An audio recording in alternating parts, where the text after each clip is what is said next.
University podcast. I'm your host, Michael Allison.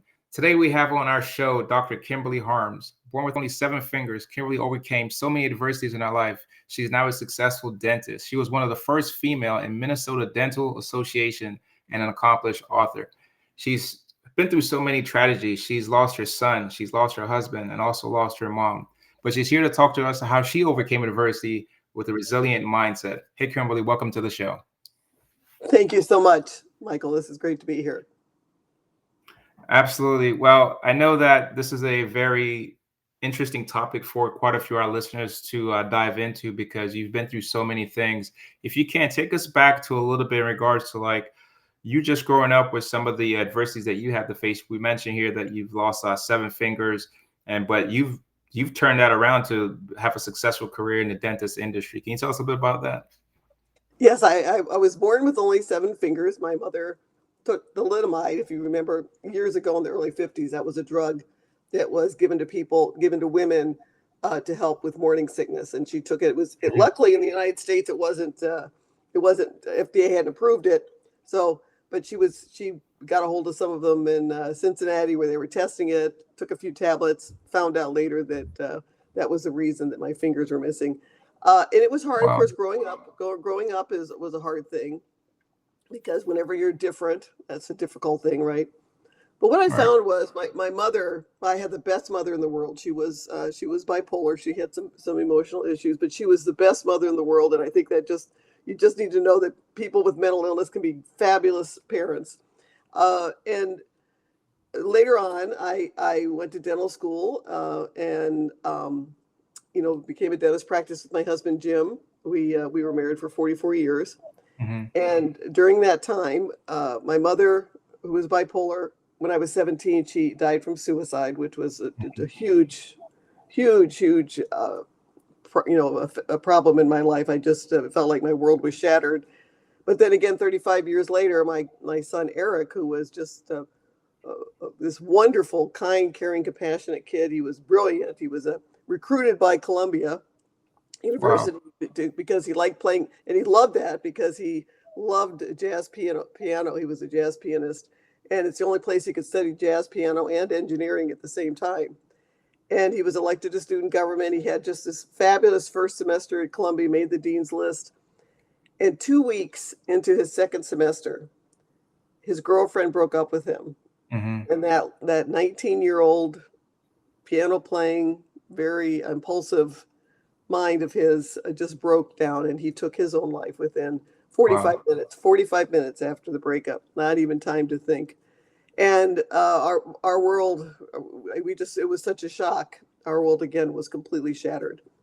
And then later, I lost my husband just 4 years ago to what I call a broken heart. I think his heart had checked out fine before.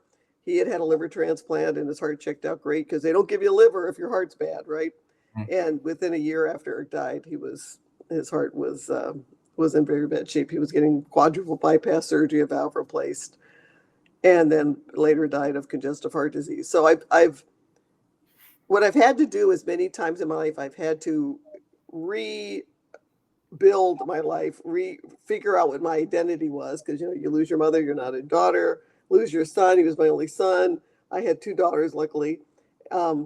You lose your husband, you're a widow, you have to re-identify yourself. And the message I really would like to bring to your listeners is that no matter how far down you are in that grief pit, no matter how much you feel like you can't get out, and I think when you have those events, those catastrophic events happen in your life, you think you're never going to get out of that grief pit. You're going to be there. That shroud of grief is going to follow you around. And what I learned is by fighting and kicking and screaming and working very, very hard, you can emerge from that to life that's joyful. I want to follow up on that. If we just touch on losing your mom at 17 years old, you just spoke about left a tremendous impact on you. Mm.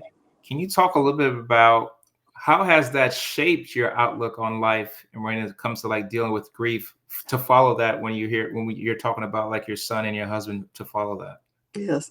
Well, when I lost my mother, it was I had I suffer from depression. I get treated for it, thank goodness. And I just, again, if you have depression, get treated. There's great treatments out there. Right.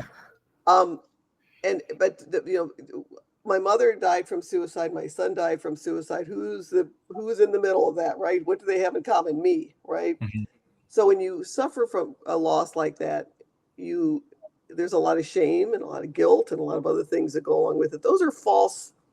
Those are not really true. There's no shame in that, but you feel that way, right? And I had something that happened to me with my son after my son died, where one of my I had my husband was coming out of the dental office in that zombie stage. You know how you walk around like you're dead on the inside and you're trying Yeah. to smile on the outside. And I walked out of my office, and my husband was talking to his cousin, and his cousin came up to me, wagging his finger in my face, saying, "Don't you ever let your remaining children feel that they are not enough." And Mm. it caught me like a lightning bolt. Like, what the heck is, I'm a grieving mother. What is he doing? But he had lost his brother at a very young age, and he felt that he had also lost his parents at the same time. They could Oh, never work their way out of the grief pit. And that event made me realize that my grief affects everybody around me. And it made me determine that I was going to fight my way out of that grief pit so that I could so that my daughters, my two remaining daughters, and my husband, he had just had a liver transplant, so to help in their lives as well, because the grief that I suffered was affecting all of them as well. wow. You said something that was extremely important that I often come across quite a few different people, and it was the label of these various different identities. And it's so crazy how we could start believing some of these identities that we start giving ourselves. Can you speak a little bit more towards that in regards to creating these different identities and how we have to learn how to disassociate ourselves from some of these things in regards to, like, it'll start governing our lives and every single action and things that we do? Yeah, especially the shame and the guilt part, that just hangs over you again like a shroud, and again, every action you have with other people is the legacy you're building in life. And when you have a legacy of grief and suffering, and you project that on to the people around you, you're affecting their lives as well. Right. So I just became determined in looking at my identity. So I lost a son, okay, but I had two daughters. I had to say, okay, no, I don't have that identity anymore, but I have this identity. And we're in a family of five. It's very interesting when you lose a child or somebody in your family. I had a family of five, and now I only had a family of four. It's very Mhm. interesting how those numbers affect you. When my husband died, I'm alone. I was alone for the first time. I got married at 19, 44 years. I live alone. You wake up, nobody knows um, where you're. If you go out to the grocery store, nobody knows where you're at. Nobody knows when you're coming back. You kind of there's this aloneness that occurs uh, after you lose a spouse or after you lose a child that really can affect how you proceed in your day-to-day life. Wow. Wow. Well, you mentioned something that I think is very important that we bring up and share with our audience: legacy. And from my understanding, when you guys lost your son, you and your husband decided to create a foundation in Rwanda. Can you tell us a little bit about that mission that you guys actually created? Yes, and that was an amazing experience for me. I somehow, after my son died, we were just hit with all of this information about Rwanda. It just kind of came up. I'm a person of Mhm. faith. I think it was God was telling me, "Hey, Kim, get over to Rwanda." And sure enough, my one of my very good friends was on the board of Books for Africa. And so Mhm. what I did is I worked through Books for Africa. That way they do all the work. It's actually a very nice way to have memorial libraries. And we went to Rwanda. She said she wanted libraries in Rwanda. So we started off with seven. We went to visit Rwanda. And when you take a look at Rwanda, they went through a horrible genocide 30 years ago, where it wasn't an invading army coming in and killing them. It was their neighbors, one neighbor killing another. And they lost 800. Wow. Yeah, one neighbor. It was neighbors. It was their next door neighbors would come. And because it was the two different groups, two different the Hutus and the Tutsis, basically at that point. And yet 30, and I went to visit them 16 years after that happened. What they did is they decided, okay, the killers need justice. So the killers went to jail. Mm-hmm. And then, but we're going to forgive them and we're going to reconcile with them and bring them back into our communities. Can you even imagine that? I can't. So I was able to go to meet these amazing people. And when they realized that I was bringing them libraries in memory of my son, I was in like Flint. These people, they just hugged me. And it was one of the most beautiful experiences I've ever had in my life. Mm-hmm. They took their country because they decided they want their children to have a better life than they did. They want their children not to have this battle anymore. They made the sacrifices to forgive and to reconcile. And now the perpetrators are out of jail. They were there for 20 years and they've Mm-hmm. reconciled them back into their communities. It's the most amazing country in the world. And now, when you look at going to Africa, because people wonder, is it safe to go to Rwanda? And if you take a look at the State Department ranks safety for every country, right? Rwanda is a level 1, which is the best level. It's like going to Canada. So I just say, hey, if you're not afraid to go to Canada, you shouldn't be afraid to go to Rwanda. And and some European countries that we go visit all the time have higher levels or level 2. So they what a miracle that was to go from this country where part of the population was trying to kill off the other to a country that is safe and that has reconciled and that works together. It's just an amazing situation. And they were the best grief counselors I could ever have. So that experience was just amazing for me. We have 65 libraries now all over the country. It's just a wonderful thing. So if you get a chance to go to Africa, Rwanda is a great place to visit. Absolutely. Thank you for that. As you sharing that with me, I just thought to ask, looking back at it, what do you think Eric would say or would think in regards to like the legacy that you've helped built in his name? Oh, he would have loved it. He was a book lover. He would save books from libraries, especially classic books. He loved Latin.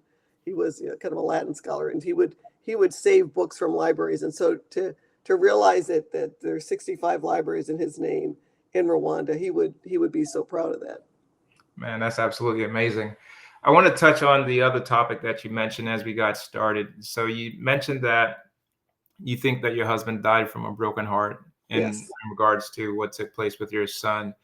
Can you talk a little bit about what was that like for yourself, being a widow, and now you're trying to navigate this and go through this? Can you tell us a little bit about some of like the mental aspect of going through this and facing this as you did? But I wanted to take it a little bit further and spin it for our listeners that's listening that could be in maybe somewhat similar situation. What are some tips and some advice that you could share that could help them get out of the situation that they're in, as you did get through yours as well? Yes, I was, you find yourself when my husband died, I realized I was in this like a no man's land between, menopause and death. This is where I am in my life right now. I'm at this later period. And I had to decide, and again, I'm a believer, God's not done with me yet. There's still a purpose. I have something to do in life. I don't know what it is because he doesn't give you a list, but I've got something I'm supposed to do. And for some reason, and I don't even know how this happened, because I was a dentist. I started writing. And I had a woman, Naomi Rhodey, who called me 2 days after my husband died and said, Kim, she's 85 years old. My friends are losing their husbands or becoming widows. I just feel called to develop a widows group. And you want to join? We're meeting next week. And I thought, yes. So I have had this group of fellow widows who are going through the same thing. And we've been meeting once a week on Zoom for 4 years. And It's the best support group. So I would say first of all, you have a purpose. You still have a purpose. Even when you're by yourself and you can't figure out what it is, you have a purpose. There are people you can help. And of course, helping other people makes you feel better. It does. It does. And relationships are the key to happiness, really. So go out there, but you can't sit back and expect people to come to you. You have to go out there, just like fighting your way on the grief pit. You got to fight your way to get out in the community, become useful in some way. and find a new purpose. Find a new purpose for this stage, this season of our lives. And for women, remember, 75% of women become widows at some point in their lives. So this is kind of a stage, widow or widower. We go through these stages where we're in the last part of our stage. That's a fairly normal thing that's going to happen. So I think if we look to that as a way to re-identify ourselves. Most definitely. If we could talk a little bit about the book, and as you were mentioning that, I just think of like around during the pandemic when we was on lockdown, this probably was a very important book. But if you can share with our audience if they were to go pick up your book and buy your book, what are some key insights? What are some key takeaways that they would get from your book, or especially from your story that you shared within that? Yes, well, when I've had a lot of dealings with grief throughout my life, and I realized that I'm going to die too. Not tomorrow, or hopefully not anytime soon, but I'm going to go. I'm in the last quarter. Just I can do the math. I don't have that many years left. And so when I realized that, I thought, what can I do to help my children manage the grief for when I die better and have a soft landing? And I research and I found that, first of all, we need to leave a legacy. And I have, in my book, lists 15 legacies and some amazing stories, Rwandan stories of Holocaust survivors, just regular people down the street. What have they done to leave a legacy to their family? Love, anybody can leave love, laughter. Those are legacies you leave.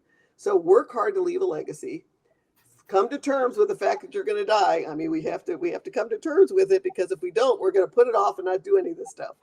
And then the last part of the book has everything you need to know before you go. It's got all the things you need. I have a legacy binder, like a 3-ring binder, and everything that my kids are going to need when I die is in that binder. So when I pass away, they don't have to go searching through all my cabinets trying to find all the important papers. They're all there, including like titles to my cars, social security cards, my birth certificate. All that stuff is in this binder. Passwords, insurance agents, all those things in this binder, so that when I die, they'll deal with the grief, and hopefully I also want to leave them with a soft landing on the grief, let them know how much I love them and I care about them, and they were such an important thing in my life.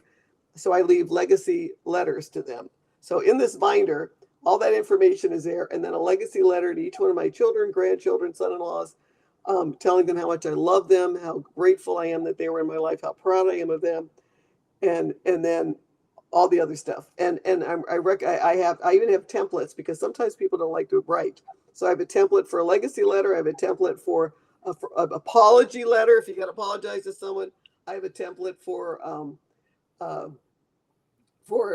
reconciliation letters, so that you can write these letters, have them in your book. And the apology and reconciliation should probably take place before you die, but try that first. But then I encourage people to take a grateful but not yet dead tour, where they go and visit the people that were important in their lives. And I've been doing that, and that is just amazing. I don't know why this is happening. That is just amazing. So anyway, that's the book. I actually love that. And it's funny that you brought that up. So my family and I have decided to do something similar, but it was not something that was practiced traditionally in my family. And me and my wife decided that we're going to actually sit down with our kids. We're going to actually go through some of these things when we go, type of conversation around like our life insurance and all of these different things, and our will and all those different things, just to make sure our kids have a totally understanding of that. So I love exactly what you're doing in regards to like leaving that legacy and that blueprint. Well, great. I'll send you a copy of the book. Oh, I appreciate it. Thank you so much. I want to follow up on something that you kind of elaborated on, and I think it's extremely important, especially for somebody of me, somebody of faith too as well. Can you talk a little bit about your role with faith and how that played an instrumental part throughout your journey? Because I cannot imagine losing so many people that are so close to me. And you kind of mentioned like we went from 5 to 4 to 3, so if you can talk a little bit about your faith and how that was an instrumental part for you. Well, that is the key, because when you have a faith, I'm a Christian, and the Bible tells us that the joy of the Lord is our strength. And it tells it, it's a mandate to be joyful in all things. Now, when you think about it, how can you be joyful when you lose these people, it doesn't make any sense. But through the Holy Spirit, you can, that it doesn't make sense for your human person, but with God's help, he can bring you into that stage where you have that peace that passes all understanding, and you can be joyful. And joy is a great place to live. I mean, living at the bottom of that pit is a horrible place to live. Living in joy is a great place to live. And when you live in joy, you're spreading that joy to all the people around you. When you're living in the pit, you're kind of spreading that, the pit dweller mentality. But if you can live in joy, you can spread that to everyone. And, because I'm a believer, I'm not afraid to die. I know where I'm going to go. I believe that my husband and my son and my mother are all up there having a great time waiting for me. That really helps. Yeah, the joy of the Lord is my strength. That's something I live by every day. And I try to just bring that to the people around me. I know that at least gives you a great peace of mind. If you could talk a little bit in regards to, after going through the grief and dealing with some of those things, what were some of your daily practice, some of your daily habits in regards to just maintaining, striking a balance and just having that peace of mind for yourself? Okay, well, I'm going to tell you something that some people might think it's kind of crazy, and that's okay. You can think it's crazy, but it works for me. It works for me.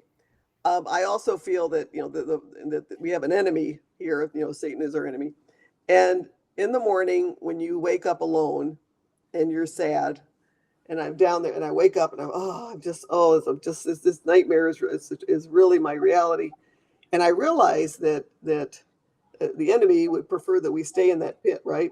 So Mhm. when I get up, I say, "Okay, Satan, you're not going to get me today. I'm going to be joyful today, and you're just forget it. You're not going to get me. You're going to lose this battle, and I'm going to be joyful." I know that doesn't make sense, and that sounds a little crazy, but it gives me that energy. It gives me that energy to, like, I'm going to do this, and this is important. And I really do believe that the enemy would love to see all of us in that pit. And when we're joyful, um, we are just expressing what God tells us to do. So I do that. I don't do it in front of other people, but sometimes even in the car, I'll say that if I'm starting to fall, because that's a natural, it comes in waves. Grief comes in waves, and I just fight it. I think fighting the grief, whether you blame Satan or not, fighting the grief is a battle. It's a battle. That's how I see it, and that helps me. I believe that all of us have a purpose. And I noticed that you've taken all of your circumstances, all of the situations, you decided to turn that into a positive. And you decided to, all right, well, I'm going to become like a mediator and help people go through transitions, and now start helping them going through some of these things that where there may be some conflict, it may be some sort of a tough time in regards to like managing that. And I see that you're helping people doing that. Can you speak a little bit towards that? And if you have any testimonials that you would like to share in regards to people that you've worked with as well. Yes, I really believe, God tells us that we were comforted, because we were comforted, then we must comfort, right? Mhm. And I think that our purpose is to help everybody else down here on earth get through their lives. And I had many, many wonderful comforters in my Mhm. life. I had when I lost our son, when we lost our son, Tony Dungy's brother, Lyndon Dungy, is a dentist in Farmington, Minnesota, right down the street from us. Mhm. And he would send letters to us about Tony Dungy lost his son to suicide as well. Yeah, I And remember that. and so he would give us information from Tony. He would talk about some wisdom. Some of the wisdom is respect each other's respect each other in our way that we grieve. Mhm. I didn't even go into I couldn't go into my son's room for 3 years, and my Wow. husband was in there every day. So it was like he was very different in his grieving than I was, but we had to respect each other, and we Mhm. had to give each other grace. And I had Lyndon showed up after Eric died, then I had Naomi show up with our widows group after Jim died. And I think that if when you go through suffering, there's a reason for it. We don't know what it is, and I'm going to have a nice long talk with God when I get up there, but we don't know what it is. But we need to use it to help the next group coming up. And that's kind of like with my book. I want our generation to prepare the next generation for a softer landing. Teach them how to be resilient, teach them how to um, love each other, because our biggest legacy is the love that we leave. And in my family, one of the things that happens if you don't do all that legacy planning, then there's 60%, almost 60% of families have some sort of conflict around a death. And so you're grieving and then you have a conflict. That's horrible. So if we can do what we can to prevent that, we are leaving that legacy as well. So every interaction we have with every person is our legacy. And we just need to keep that in mind when we're interacting. Man, I love that so much. I wanted to follow up as we get ready to wrap up here. From your experiences and from your story, what are some key takeaways? What are some key lessons or some advice that you want to share with our audience that could have been going through some stuff and maybe still dealing with it, or currently is in that valley right now struggling? What are some things from your story that you would like to leave us with? First of all, fight your way out of the pit. Understand that you have a purpose. You have a purpose. It's hard to figure that out sometimes, but you have a purpose. And thirdly, I think when you're looking at your identity is going to change over time. We kind of think we have a stagnant identity, but we don't. It changes over time, and it changes through the seasons. And these are natural seasons of life. So I think those three things to realize. Absolutely. Well, Kimberly, it's been a pleasure to have you on as a guest. How can our audience find you to either get you on their podcast, get you to come and speak, or even like purchase your book? Tell us all about that. Well, if you just go to my website, drkimberlyharms.com, drkimberlyharms.com, all the information is there. So you can find all the information that's there. And you can get the book on Amazon. It's Are You Ready? How to Build a Legacy to Die For. You have to type the whole title in, and then it'll pop up. Or Dr. Kimberly Harms, it'll pop up. Sometimes it's hard to pop up. But yes, Are You Ready? How to Build a Legacy to Die For. And you can also, there's a link on my website, drkimberlyharms.com too. So you can get that link on my website as well. Well, guys, we just had a great conversation with Dr. Kimberly Harms. You also heard where you could go and get the book. You also heard where you go check out the website. Kimberly, thank you so much for being a guest on the show. It's been a pleasure. Thank you so much. You're welcome. Until next time, guys. God bless. Ain't it all? Couple dollars in my pocket, no income and go. Been working on my body, getting healthier. Thank God for clarity.